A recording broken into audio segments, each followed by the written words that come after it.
Hi everyone, welcome back to my mini vlog. তো সেদিনকে ভোরবেলা ঘুম থেকে উঠে বোনকে স্কুলে নিয়ে যাচ্ছিলাম আমি, কারণ কি মায়ের একটু শরীরটা খারাপ লাগছিলো, তার জন্য আমিই গেছিলাম। আর যেহেতু এত সকালবেলা উঠেছি তার জন্য চোখ মুখটা কেমন ফোলা ফোলা লাগছে, আসলে রাতে ঠিক করে ঘুম হয়নি, ভোরবেলা উঠতে হয়েছে তার জন্য। আর বাড়িতে এসে খেয়ে নিয়েছিলাম চা, আর তারপরে বানিয়েছিলাম ম্যাগি। তো এটা একটু অন্য স্টাইলে বানিয়েছিলাম, এটার রেসিপিটা আমি অন্য একটা ভিডিওতে শেয়ার করে দেব।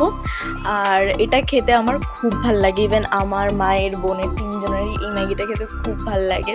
আর সত্যি কথা বলতে এটা খুব টেস্টি হয়, খুবই টেস্টি হয়। তো তারপরে একে নিয়ে একটুখানি ডাক্তারের কাছে চলে গেছিলাম, কারণ কি এর কয়েকদিন ধরেই শরীরটা খুব খারাপ ছিল, রোগা হয়ে যাচ্ছিল, কিছু খাচ্ছিল না, তার জন্য তো ডাক্তার কয়েকটা ওষুধ দিল, সেটা নিয়ে বাড়িতে চলে আসলাম আমরা। তারপরে আজকের লাঞ্চে ছিল চিকেন আর সাথে ছিল স্যালাড। তো সন্ধ্যাবেলা উঠে আমরা একটু চা খেয়ে নিয়েছিলাম।